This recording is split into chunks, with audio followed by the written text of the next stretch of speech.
Hello everybody, आप सभी का स्वागत है आपके अपने यूट्यूब चैनल गबरू टीचिंग पॉइंट पे। आगे हैं फिर वापस से आपको सीटेट में सारे के सारे प्रश्नों को हल करने के लिए समाधान लेकर के। क्या है आज का लेसन हमारा? अध्याय 4, लोकतांत्रिक सरकार के मुख्य तत्व। अब समझो, हम तीसरे क्लास में क्या पढ़े थे? सरकार के बारे में। आज उसके तत्व के बारे में पढ़ रहे हैं। भारत एक डेमोक्रेटिक कंट्री है, भारत एक लोकतांत्रिक देश है। लोकतांत्रिक देश का क्या मतलब होता है? भारत में प्रत्येक 5 वर्षों में चुनाव होती है और उस चुनाव में भागीदार निभाने वाले सारे वयस्क होते हैं जो 18 के ऊपर होते हैं और साथ में निश्चित अवधि में होते हैं। ठीक है। लोकतांत्रिक सरकार में एक चीज़ और है कि 1 पर्सन 1 वोट की कीमत होती है। चाहे वो लोकतांत्रिक देश में चाहे वो गरीब हो या कोई बहुत धनवान व्यक्ति हो या कोई एक व्यक्ति जो घरों में काम करते हों और एक ऐसे व्यक्ति जो राष्ट्रपति हों, उनकी जो वोटों की कीमत होगी वो दोनों की वोटों की कीमत एक ही होगी। ठीक है। तो ये लोकतांत्रिक व्यवस्था का विशेषताएं हैं। आज हम लोग पढ़ने वाले लोकतांत्रिक सरकार के मुख्य तत्व। ये तत्व कौन कौन से हैं डेमोक्रेटिक के? तो भागीदारी, पहला जो तत्व है वो कौन से है? भागीदारी है। दूसरा कौन से है? भागीदारी के तरीके, कैसे कैसे पार्टिसिपेट करते हैं, क्या क्या तरीके हो सकते हैं। और हम लोग तीसरा पढ़ने वाले हैं कि विवादों का समाधान। अगर कोई 2 राज्यों के बीच विवाद हो जाता है या 2 लोगों के बीच का विवाद है, उनका कैसे समाधान होता है, उनके समाधान की कौन सी पुस्तकें हैं, वो देखने वाले हैं। चुनाव और भागीदारी के बारे में हम लोग एनसीईआरटी में पढ़ने वाले हैं और लास्ट में समानता और न्याय के बारे में पढ़ने वाले हैं। तो आपको पता है कि भागीदारी क्या होती है? तो भागीदारी होती है लोकतंत्र में सरकार का चुनाव लोगों द्वारा होता है। चुनाव में पार्टिसिपेट हम भारत के लोग करते हैं और किसी भी सरकार को निश्चित अवधि यानी 5 साल के लिए चुना जाता है। निश्चित अवधि है, 5-5 वर्षों में सरकार का चुनाव होती है और उस सरकार के चुनाव में हम क्या करते हैं? हम पार्टिसिपेट करते हैं और अपने मनपसंद के किसी नेता को चुनाव में वोट दे करके उसको जिताते हैं और वो सरकार बनाती है। यही तो तरीका होती है। लेकिन आजकल चुनाव को प्रभावित करने वाले तो अलग अलग कारक है। वो जब हम उस चीज को जब पढ़ेंगे कि चुनाव को क्या क्या प्रभावित करती है तो देखेंगे। लेकिन अभी हम लोग देखेंगे कि ये चीजें क्या है, भागीदारी के तरीके क्या हैं, यानी कैसे पार्टिसिपेंट करते हैं लोग सरकार में। तो देखो, लोग सरकार के कार्यों में रुचि लेकर और उसकी आलोचना करके भी अपनी भागीदारी निभाते हैं। महत्वपूर्ण बातें हैं कि लोग क्या करते हैं, जो सरकार के कार्य हैं उसमें रुचि लेते हैं कि आखिर ये कार्य है क्या, और इस कार्य के बारे में उसकी आलोचना अगर करने लायक चीजें हैं तो आलोचना भी होती है। ठीक है। देखोगे कि टीवी पे बैठ के पैनल में अलग अलग नेताओं, अलग अलग सत्ता पक्ष और विपक्ष मिलकर के बहस करते हैं। और सिर्फ वही नहीं बल्कि जनता भी अपनी राय सोशल मीडिया अलग अलग माध्यमों से अपना दे रहा होता है। जैसे कि देख लो, आदमी जनता अगर मतलब अगर कानून या नियम अच्छे नहीं हैं तो क्या करती है? धरने देती है, जुलूस निकालती है, हड़ताल करते हैं, आंदोलन करते हैं, हस्ताक्षर अभियान आदि शामिल है इसमें। इसके माध्यम से हम भागीदारी निभाते हैं सरकार में। ठीक है। और साथ में अखबार, पत्रिकाएं एवं टेलीविजन भी उस जनता से जुड़े मुद्दों और सरकार की जिम्मेदारियों पर चर्चा करने में महत्वपूर्ण भूमिका निभाते हैं। आज के टाइम पे अखबार, पत्रिका और टेलीविजन भी जनता से जुड़े मुद्दों पर सरकार की जिम्मेदारियों पर चर्चा करती है कि यह जनता के लिए सही है कि गलत है। और लेकिन आज तो टेलीविजन और जो अखबार है, चलो ठीक है, लेकिन टेलीविजन तो आज तो ऐसी हो गई है, आज कई ऐसे टेलीविजन है जो अपनी विशेषताओं को खो चुका है, जिसको आज लोकतंत्र का 4th स्तंभ कहा जाता है, 4था स्तंभ कहा जाता है। आज वो बेईमान सा होने चली गई है। वो किसी सत्ता पक्ष या किसी एक पक्ष की बात करना शुरू कर दी है, जबकि दोनों पक्षों की बात करना बहुत जरूरी होता है। ठीक है। तो ये बातें बहुत जरूरी भी है क्योंकि डेमोक्रेसी यानी जनता की आवाज वहां तक पहुंचना और सरकार की जो नीतियां हैं उनकी सही रूप को जनता तक ले आना पत्र पत्रिका और टेलीविजन की काम है। लेकिन ये अपनी जो भूमिका है वो भूले जा रही है। तो हमें इतनी चालाक हो जानी चाहिए कि क्या सही और क्या गलत है इसके बारे में हमें जानकारी प्राप्त होनी चाहिए, और वो हमें इस किताबों को पढ़ने से, चीज़ों को समझने से होने वाला है। ठीक है। तो हम इस तरह से अपनी भागीदारी निभाते हैं। केवल चुनाव चुनाव में किसी व्यक्ति को जिताकर, किसी नेता को जिताकर हमारी जिम्मेदारी खत्म नहीं होती, हमारी भागीदारी खत्म नहीं होती। अगर नीतिपरक या हितपरक, अगर जनता के हितपरक अगर कोई कानून है तो उसका समर्थन हम लोग करते हैं, लेकिन वहीं पर कोई अगर जनता के समर्थन में नहीं है तो हम उसका विरोध भी करते हैं। इसका सीधा साधा एग्जाम्पल अभी के बहुत समय पहले भी बात नहीं हुई है, कुछ दिन पहले की बात है, जब किसान बिल आया तो किसानों ने, हरियाणा और पंजाब के किसानों ने जोरदार इसका विरोध किया। और ये कैसे हो पाया?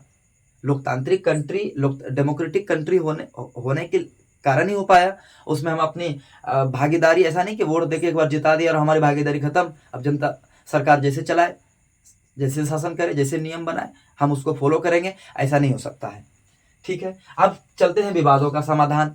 कई बार विवाद हो जाते हैं, जैसे कि आपको पता है कावेरी जल विवाद आज भी बना हुआ है। तो ये विवाद हो जाते हैं, दो राज्यों के बीच हो जाते हैं, जल को लेकर के विवाद हो जाते हैं। इन विवादों का समाधान कैसे होगा? तो इसीलिए विवादों का समाधान क्या है? अब देखो, भारतीय संविधान में बुनियादी नियम और कानून दिए गए हैं। भारत के संविधान में कुछ नियम, कायदे, कानून है। ये कानून सरकार और लोगों के लिए सबको मानना पड़ता है। ये जो कानून होते हैं ये सरकार को भी मानना पड़ेगा और लोगों को भी मानना पड़ेगा, लोग भी मानना पड़ेगा। और विवादों को समाधान इन्हीं कानूनों के आधार पर होता है। अगर कोई विवाद हो गया तो समाधान जो है इन्हीं कानून के आधार पर होता है, कानून से बाहर तो कोई नहीं है ना। ठीक है, और अब जैसा कि पता है कि कर्नाटक और तमिलनाडु, ये जो दोनों राज्यों के बीच में विवाद है, जल विवाद के बीच कावेरी नदी जल विवाद है। दोनों याद रखिएगा, सीटेट पे पूछ सकता है कि बताइए कावेरी नदी जल विवाद किन दो राज्यों के बीच में है? तो कर्नाटक और तमिलनाडु राज्यों के बीच में विवाद है। दूसरी बात है, कर्नाटक के कृष्णा राज सागर बांध, कर्नाटक के ऊपर जो बांध बनी है, कर्नाटक में जो बांध बनी है उस कावेरी नदी पर, उस बांध का क्या नाम है? कृष्णा राज सागर बांध में भरा हुआ पानी कई जिलों में सिंचाई के काम आता है। पानी पटाने में, खेती बाड़ी करने में इसका काम आता है, सिंचाई में काम आता है। इस पानी से बेंगलुरु शहर की जरूरतें भी पूरी होती है। बेंगलुरु शहर खत्म हो जाएगा अगर ये जल का पानी, ये जो नदी का पानी है अगर उस तक नहीं पहुंचे तो बेंगलुरु जो शहर है वो तो बगैर पानी के खत्म हो जाएगा। तो अभी और पढ़ेंगे इसके बारे में, एक स्क्रीनशॉट लो, जगह नहीं थी तो ये लिख लिया। आइए फिर वापस देखिए, उसके बाद नेक्स्ट जो पॉइंट है, तमिलनाडु के मेंटूर बांध में, कौन से बांध है तमिलनाडु में? मेंटूर बांध से भरे हुए इस नदी के पानी से राज्य के डेल्टा क्षेत्र में सिंचाई होती है। जो तमिलनाडु के जो डेल्टा क्षेत्र है, डेल्टा समझते हैं ना, नदियाँ जब अपने साथ गांद और वो सिल्ट और वो बालू वगैरह सब ले जाकर किसी एक जगह पे ढेर कर देती है तो क्या होता है? डेल्टा क्षेत्र कहलाता है। तो वहां भी सिंचाई के लिए इस पानी का जरूरत पड़ता है। होता क्या है, अब क्या हुआ, जो दो बांध है, अब समझो कि जो कावेरी नदी है उस पर दो बांध बंधा हुआ है। एक कृष्णा राजा सागर बांध जो कर्नाटक में बंधा हुआ है, और एक मेंटूर बांध जो तमिलनाडु में है। ये दोनों एक ही नदी के ऊपर बांध है। अब होता क्या है, विवाद किस बात की है? विवाद इस बात की है कि कृष्णा राज सागर बांध कावेरी नदी के ऊपरी छोर पर है और मेंटूर बांध कावेरी नदी के निचले छोर पर है। तो स्वाभाविक बात है, ऊपर से पनिया जो है, कृष्णा सागर जो बांध है, जो कर्नाटक वाला एरिया है, कर्नाटक से निकल के तमिलनाडु में पानी आएगा तभी, क्योंकि वो तो ऊंचा जगह पे है और ऊंचा से नीचे आने के लिए वहां से पनिया छूटेगा तब ना आएगा। तो इसलिए विवाद हो जाता है, पनिया वहीं पे वितरण हो जाता है, वहीं पे इस्तेमाल हो जाता है, तो यहाँ पे बच नहीं पाता है बहुत ज्यादा पानी, तो विवाद तो चलेगा। तो कृष्णा राजा सागर बांध कावेरी नदी के ऊपर छोर पर और मेंटूर बांध जो कावेरी नदी के निचले छोर पर है। हुआ क्या कि मेंटूर बांध में पानी तभी भरा जा सकता है जब कृष्णा राजा सागर बांध से पानी छोड़ा जाए। सही बात है, मेंटूर बांध में पानी तभी ना भरेगा जब ऊपर से छोड़ा जाएगा, ऊपर में बांध है रोकने के लिए। तो दोनों के विवाद है, और दोनों के विवाद कई बार सुप्रीम कोर्ट तक भी जा चुका है। दो राज्यों के बीच, कर्नाटक और तमिलनाडु के जो विवाद है सुप्रीम कोर्ट में भी गया। ठीक है, तो वो देखेंगे वो बाद में, लेकिन एनसीईआरटी के हिसाब से इतना काफी है। समानता और न्याय, एनसीईआरटी में लिखा हुआ है कि समानता और न्याय भी जरूरी है। और देखो, जाति व्यवस्था के कारण भारत में सामाजिक असमानता का लंबा इतिहास रहा है, बहुत प्राचीन। जो सामाजिक असमानता, समाज में कोई प्रभावशाली व्यक्ति हैं, कोई जाति में बहुत ऊंचा है, कोई जाति में बहुत नीचा है। और जिसके कारण ये हुआ, जाति व्यवस्था के कारण सीढ़ी नुमा है। कल भी बताया था उस दिन क्लास में कि हमारे देश के उस समय पे जाति व्यवस्था थी वो बिल्कुल सीढ़ी नुमा थी। एक जो सीढ़ी था, सीढ़ी का जो ऊपर पैदान था, ये सीढ़ी है, और ये यहाँ जो व्यक्ति बैठे हैं वो टॉप पे हैं। उसके बाद यहाँ जो बैठे हैं थोड़ा उससे नीचे है, यहाँ जो बैठे हैं थोड़ा उससे नीचे है, यहाँ जो बैठे हैं उससे थोड़ा नीचे है, और जो सबसे बेस में है, नीचे है, वो सबसे नीचे है। ऐसा व्यवस्था था। तो इसको बांटा गया था, ब्राह्मण, क्षत्रिय, वैश्य, शूद्र, इस तरह बांट दिया गया था। और इससे हुआ क्या, जाति व्यवस्था जब आया तो लोगों को पढ़ने का मौका नहीं मिलती थी, लोग नहीं पढ़ सकते थे, स्कूल नहीं जा सकते थे, लोगों के साथ बैठ नहीं सकते थे, और यहाँ तक थी कि लोगों को मंदिर में प्रवेश की इजाजत नहीं थी। ये तो बाबा साहब भीमराव अंबेडकर एक बहुत बड़े, क्या बताएं उनके बारे में, कि एक बहुत बड़े न्यायाधीश पैदा हुए जो लोगों को न्याय दिलाए, पिछड़े जातियों को न्याय दिलाने की, उसके अधिकार दिलाने का प्रयास किया, और आज व्यवस्था कितनी अच्छी है। लोगों को मंदिर में प्रवेश की इजाजत भी नहीं थी, तो अम्बेडकर के प्रयास से वो भी सफल हुआ। और देखोगे कि न्याय के लिए नीतियां, अब जब चूंकि इतने लंबे वर्षों तक जब शोषण हुआ इन पिछड़े जातियों का, दलितों का, तो इनके लिए न्याय की व्यवस्था भी करना बहुत जरूरी है सरकार को। तो सरकार जब देश आजाद हुई तो नीतियां बनाया गया। क्या नीतियां बनाया गया, पिछड़े जो वर्ग थे जिसे सो कॉल्ड दलित कहते हैं, उसे आरक्षण की व्यवस्था दी गई। आरक्षण क्यों दिया गया, ताकि जो विकास के मुख्य शाखा से पिछड़ गया है उसे थोड़ा सपोर्ट मिले, उसे आगे बढ़ने की मौका दी जाए। ठीक है, तो आरक्षण की व्यवस्था कर दिया गया। उसके बाद लोगों को बराबरी का दर्जा दिया गया। उस समय पे बराबरी का दर्जा भी नहीं था, समान लोग नहीं थे, छुआछूत था। मौलिक अधिकार लाकर इन चीजों को समाप्त किया गया। कोई व्यक्ति असमानता का शिकार ना हो इसलिए लाया गया, न्याय के लिए नीतियां बनाया। लैंगिक असमानता एक अभिशाप है, उस समय पे बताया गया कि लैंगिक असमानता मतलब बेटा बेटियों में भेदभाव करना, ये लैंगिक असमानता है। लड़कियों को अवसर नहीं दिया जाता था पढ़ने लिखने के लिए, लेकिन आज क्या है, सरकार पढ़ाने लिखाने के लिए प्रोत्साहन राशि भी देती है। अगर ग्रेजुएट हो जाओगे तो सरकार, और इधर पीछे की जो शिक्षा होती है तो वहाँ बहुत कम रुपया लगती है, कॉलेज में बहुत रुपया कम लगती है आरक्षण की वजह कर। और साथ में जो आगे की पढ़ाई करती है लड़कियां, ग्रेजुएशन कर ली तो बिहार में प्रोत्साहन राशि 50,000 रुपया दी जाती है। तो ये तो बराबरी लाने के लिए बहुत जरूरी भी था, तो लड़कियों को अवसर दिया जा रहा है। और न्याय के लिए नीतियां क्या होना, सरकारी स्कूल में लड़कियों को की मुफ्त शिक्षा की व्यवस्था किया गया। ठीक है, तो ये बात है। अब हम लोग देखते हैं रंग भेद का अर्थ क्या है। ये तो शुरुआत में ही लिखा हुआ था, पर हम बाद में लिख दिए कि रंग भेद का अर्थ क्या है। बने रहोगे सारी चीज समझ में आ जाएगी। रंग भेद का अर्थ क्या होता है, त्वचा यानी चमड़ी, त्वचा है ना चमड़ी, चमड़ी के रंग के आधार पर भेदभाव करना।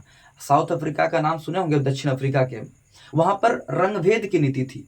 रंग भेद मतलब श्वेत अश्वेत में भेदभाव था। श्वेत कौन था, जो अंग्रेज थे। अश्वेत कौन था, जो वहां के लोकल थे, हम लोग थे, अश्वेत में आते थे। हुआ क्या, इसके साथ भेदभाव कैसा होता था, देश की सबसे अच्छी जमीन श्वेत लोगों के लिए था। जो उस समय पे देश की सबसे अच्छी जमीन थी किसके लिए था, श्वेत लोगों के लिए था। और अश्वेत लोगों की वोट देने की इजाजत नहीं थी। ये उसके बाद श्वेत और अश्वेत भारतीय लोगों को एक दूसरे से संबंध बनाने की इजाजत नहीं थी। शादी विवाह एक दूसरे से नहीं कर सकता था, संबंध नहीं बना सकता, रिलेशन तैयार नहीं कर सकता था, बना नहीं सकता था। श्वेत अश्वेत लोगों के लिए अस्पताल और गाड़ियां अलग थी। बताओ किस आधार पे, रंग के आधार पे, गोरा और काला के आधार पे, अपार्थाइड सिस्टम के आधार पे इसको किया जाता है। उनके लिए अस्पताल अलग, उनके लिए अस्पताल में सुविधा संपन्न अस्पताल, और ऐसे भी जो अश्वेत लोग थे उनके पास सुविधा संपन्न अस्पताल नहीं। उनकी जो गाड़ियां थी आने जाने की, उसमें श्वेत लोगों के बहुत बढ़िया संसाधन पूरे थे, और जो अश्वेत लोग थे उनके संसाधन बहुत कम थे, यानी उनके लिए उतनी अच्छी व्यवस्था नहीं थी। तो श्वेत गाड़ियां जरूरत के समान थे और अश्वेत लोगों के लिए गाड़ियां में जरूरत के समान नहीं थे। ये बात तो समझ में आ गई। लेकिन एक बात जरूर याद रखिएगा, एक महान विभूतियां जो साउथ अफ्रीका में पैदा हुए वो कौन थे, नेल्सन मंडेला। नेल्सन मंडेला ने रंगभेद के खिलाफ बहुत लंबा समय तक संघर्ष किया, बहुत लंबा समय लगा इनको, इनके बारे में बहुत अच्छे डिटेल्स पढ़ना आपको। अगर नेल्सन मंडेला के बारे में जानना है तो किताबें पढ़िए और अच्छे से समझ पाइएगा। तो यहाँ पे तो हम शॉर्ट बता रहे हैं, चूंकि आपके दृष्टिकोण, मेरा दृष्टिकोण है केवल एनसीईआरटी कवर हो और सीटेट बहुत अच्छे से, एक भी सवाल इधर उधर ना जाए। तो नेल्सन मंडेला ने रंगभेद के खिलाफ हुए बहुत लंबे समय तक संघर्ष किया और अंततः 1994 में, याद रखिएगा 1994 में दक्षिण अफ्रीका एक लोकतांत्रिक देश बन गया, जहां पे जितने भी सब रंग